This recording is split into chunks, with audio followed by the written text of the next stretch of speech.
नमस्कार. नमस्कार. कबीर पदावलीच्या 42व्या भागामध्ये आपणा सर्वांचं स्वागत. गेल्या भागाच्या अखेरीला मी आपल्याला म्हटलं होतं की आता यापुढची काही पदं भक्ती कशी करावी या विषयावरची पदं आहेत. आपण ईश्वराकडे जाण्याचे योग, ज्ञान आणि भक्ती असे 3 मार्ग म्हणतो.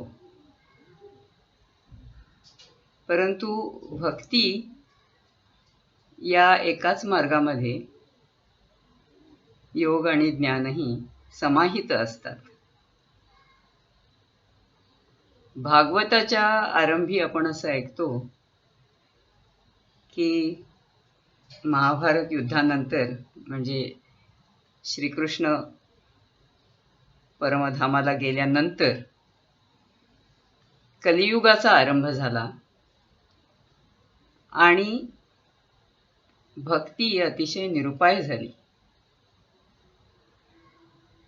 ती अशी एक गोष्ट आहे की भक्ती यमुना तीरावर खिन्न बसली आहे. ती तरुण आहे, पण तिच्या पुढ्यात तिचे 2 मुलगे अगदी जराजर्जर अवस्थेमध्ये आहेत आणि ती विलाप करते आहे. तर तिला तसं पाहून तिथून फिरत असताना नारद बघतात आणि विचारतात की तू कोण आणि का रडते आहेस? तर ती सांगते की मी भक्ती आहे आणि हे दोघं माझे ज्ञान आणि वैराग्य नावाचे पुत्र आहेत, पण ते असे मरगळलेल्या अवस्थेला पोचलेत. तर त्यांना पुन्हा नवसंजीवन देण्यासाठी नारदांनी भागवत कथा ही भक्तीची कथा सांगितली. अशा तऱ्हेचं वर्णन आपण ऐकलेलं असतं. तर भक्ती हा मार्ग टोकाचा, म्हणजे नुसतं ज्ञानाने आपण समजून घेऊ, योगमार्गाने शरीरावरती संयम बाळगणं, मनावरतीही काही अंशी संयम बाळगणं वगैरे होईल.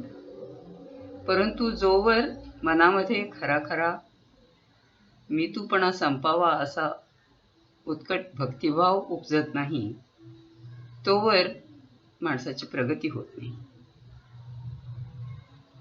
तर इथे कबीर आपल्याला सांगतायत की भक्ती कशी करावी. ऐका पद 121 हिंदीतून. जरा मोठं पद आहे. गोवंदा गुण गाइये ताथे भाई पाइये परम निधान. ओंकारे जग उपजे बिकारे जग जाई. अनहद बेन बजाई करी रहो गगन मठ छाई. झूठे जग ढहकाइया रे क्या जीवन की आस. राम रसायन जिन पिया तिनको बहुरी न लागी रे प्यास. अर्धशीन जीवन भल्या अर्धशीन जीवन भला भगवत भक्ति सहेत. कोटि कल्प जीवन वृथा नाही न हरिसु हेत. संपत्ति देखी न हर्षिये विपत्ति देशी न रोई. जो संपत्ति त्यों विपत्ति है करता करे सो होई. सरग लोक न वांछिये डरिये न नरक निवास. होना था सो भय रया मनहु न कीजे जूठी आस.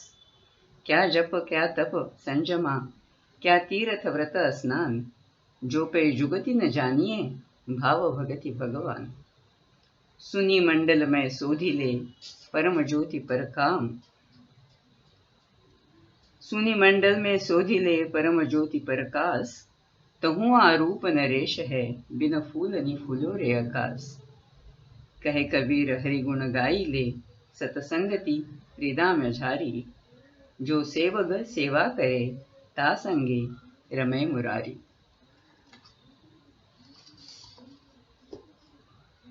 ऐका हेच पद मराठीतून. पद 121. गावे रे गोविंदाचे गुण, त्यामुळे लाभे परमनिधान, त्यामुळे लाभे परमनिधान.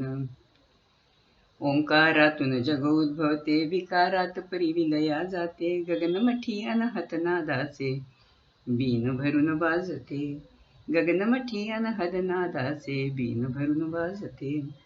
जगण्याच्या आशेने भ्रमुनी भुलाव्यात जग पडते, रामरसायन प्याले जे त्या पिपासाच नुरते, रामरसायन प्याले जे त्या पिपासाच नुरते. पुरे जिणे अर्ध्याच पळाचे भगवत भक्ती समेत, पुरे जिणे अर्ध्याच पळाचे भगवत भक्ती समेत. कोटी कल्प जीवने वृथा, जर हरिशीन जुळला आहेत, जर हरिशीन जुळला आहेत. नको विपत्तीत शोक आणखी, हर्ष नको संपत्ती म्हणून, संपद आणिक विपदा ही तर भगवंताची करणी, संपद आणिक विपदा ही तर भगवंताची करणी. स्वर्गाची वासना नको, अन नरकाची ही भीती नको, होणारे होतच असते रे मनात कोटी आस नको. करतील काय जपतपन संयम, तीर्थे आणिक स्नाने, भगवंताच्या भावभक्तीची युक्ती जोवर कुणी न जाणे.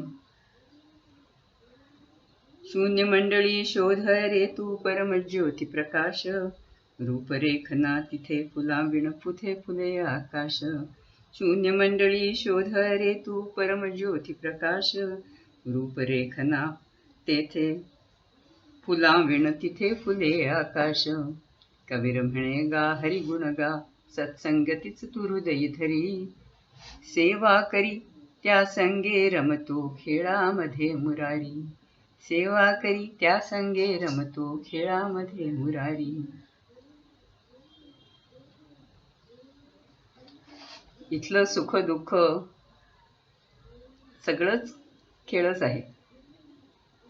त्या खेळामध्ये कसं रमायचं, तर निरंतर हरिस्मरणात राहिलं की हरिही आपल्याशी खेळू लागतो. आपण जनाबाईंच्या अभंगांमध्येही बघितलं आहे की ज्यांनी जे जे काही काम काबाड कष्ट करायची, त्या सगळ्यामध्ये हरी तिला सहभागी होते.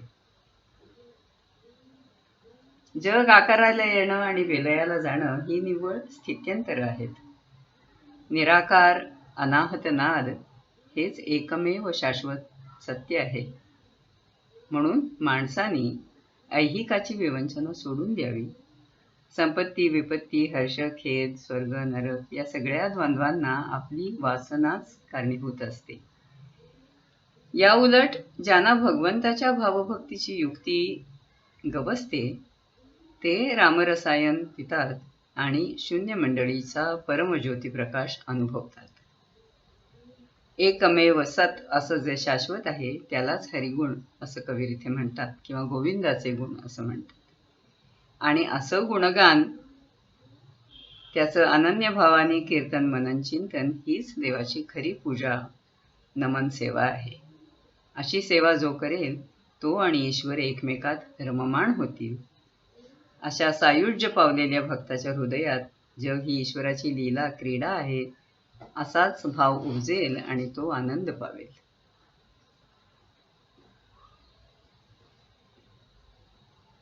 असंच 122 ही पद सांगतं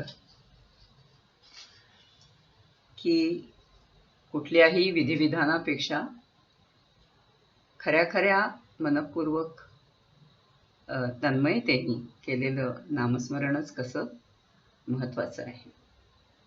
ऐका पद 122 हिंदीमध्ये.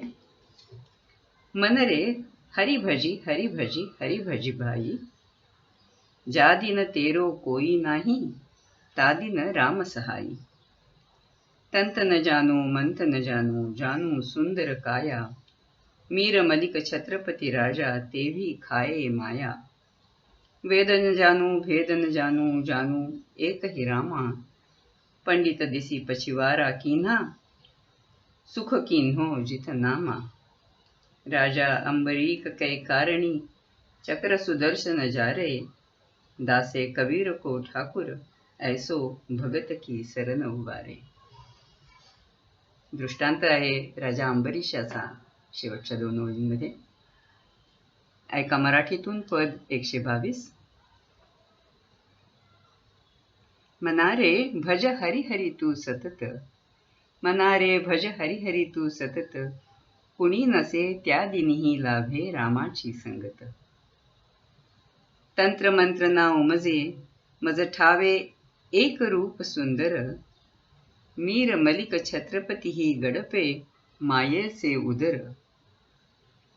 कळे वेदना भेद मला, मला तर कळतो केवळ राम, पाठ पंडितांकडे फिरवुनी सुखे गातसे नाम. ज्याने राजा अंबरीशास्तव चक्र सुदर्शन पाठविले, ठाकूर कबीर दासाचा तो शरणागत भक्तास उद्धरे. आपल्याला संत रामदासांनी मनाच्या श्लोकांमध्ये अगदी स्वच्छ सांगितलं आहे. नभे योग यागे, नभे भोग त्यागे, समाधानते सज्जनाचे नियोगी. ज्ञानानेच काय, कोरड्या तत्वज्ञानाने देखील जीवाचं समाधान होऊ शकत नाही. म्हणून कबीर इथे सांगतायत की इथं हे वेद पांडित्य, तंत्रमंत्र वगैरे हे मी काही जाणत नाही. मला राम एके राम कळतो, तोच आवडतो. त्याचेच मी सुखेने भजन करतो, कारण मला खात्री आहे की देव शरणागताचा पाठीराखा आहे. शरण जाणं म्हणजे अनन्य होणं. अनन्यपणी भगवत भजनामध्ये रमून गेलेल्याला कळी काळाचीही भीती उरत नाही. अन्यथा अगदी राजे छत्रपतींचाही उपाय चालत नाही. फक्त भगवत भक्ताला कुणी नसे त्या दिनीही लाभे रामाची संगत, म्हणून तो निश्चिंत असतो. मनाच्या श्लोकातलं ते आठवत असेल आपल्याला. बहुश्रापिता कष्टला अंबऋषी, तयाचे स्वये श्रीहरी जन्मसोशी. तीही कथा आपल्याला आठवत असेल की दुर्वासांनी अंबरीश राजाला शाप दिला आणि त्यांच्या शापापासून राजाचं रक्षण करण्यासाठी प्रत्यक्ष श्री विष्णूंनी दुर्वासांच्या मागे सुदर्शन चक्र सोडलं. मग दुर्वास हातापायी पडून देवाला विनवू लागले की मला यातून सोडव. तर देव म्हणाला की माझ्या हाती नाही, राजा अंबरीशाने जर तुझ्यावरती करुणा केली तरच हे चक्र तुझा घात करणार नाही. म्हणजे आपल्याही पेक्षा अधिक सत्तावान असं देव भक्ताला करतो. अनन्य भक्ताच्या हाती ईश्वर सत्ता असते. कबीरही हाच हवाला देऊन आपल्याला शिकवतात की मनारे भज हरी हरी तू सतत. या हरिनामापेक्षा मोलाचं असं दुसरं काहीही नाही. म्हणूनच तुलसीदासही म्हणतात ना, राम रतन धन पायो. सगळ्यात श्रेष्ठ धन कुठलं तर नामधन आहे. याच्या पुढच्या पदामध्ये कबीर रामनामाला चिंतामणी म्हणतात. सगळ्या इच्छा आकांक्षा पुरवणाऱ्या रत्नाला चिंतामणी म्हणतात. ते रत्न हस्तगत असेल तर तुमचे सगळे मनोरथ आपोआप पुरे होतात असा संकेत आहे. असं म्हटलं जातं की योगशास्त्रामध्ये आपण ज्याला मेडुला ऑब्लांगाटा म्हणतो त्या भागालाही चिंतामणी अशी संज्ञा आहे. आणि आपली जेवढी म्हणून सेरोटोनिन वगैरे सारखी आल्हाददायक स्राव जे शरीरामध्ये निर्माण होतात त्याचं केंद्र त्या मेडुला ऑब्लांगाटाच्या भागामध्ये आहे आणि त्याला चिंतामणी म्हटलं आहे. बघा पद 123 हिंदीतून. राम भणी राम भणी राम चिंतामणी, राम भणी राम भणी राम चिंतामणी, भाग बडे पायो छाड़े जिनी. असंत संगती जिनी जाई रे भुलाई, साथ संगती मिली हरि गुण गाई, हृदय कवल में राखी लुकाई, प्रेम गाठी दे छूटी न जाई, अठ सिद्धि नवनिधि नाव मझारी, कहे कबीर भजी चरण मुरारी।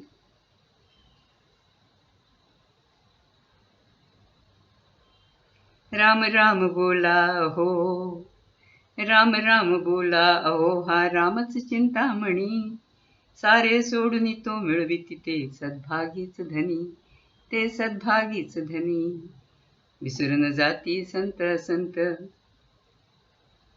विसरून जाती असंत संगत, सत्संगी ते हरिगुण गाती, हृदकमळी त्या लपवून ठेवून, प्रेम गाठ त्यावरी बांधती, प्रेम गाठ त्यावरी बांधती, अष्टसिद्धी नवनाधी सारे, अष्टसिद्धी नवनिधी सारे नामा माझारी, मुरारी चरणच सदैव कबीरा चित्ता माझी धरी, मुरारी चरणच सदैव कबीरा चित्ता माझी धरी।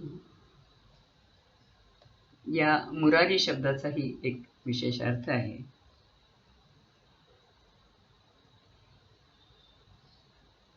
राम चिंतामणी रत्न किती मोलाचं आहे हे जाणून जे आपल्या हृदयाच्या तिजोरीमध्ये काळजीपूर्वक त्याला जपून ठेवतात, त्यांना इतर सर्व लौकिक वैभव, पैसा, अडका, जमीन जुमला, गुप्तधन, शेती बागायती, महाल, इमले सगळं तुच्छ वाटतं, नगण्य वाटतं। कल्पवृक्षाच्या खाली जशा सगळ्या इच्छा आपोआपच पुऱ्या होत असतात, तसं हे रामरत्न गाठीशी असल्यानंतर सर्व संत लोकांना सर्व काही नित्य प्राप्तच असतं, ते पूर्ण काम होतात।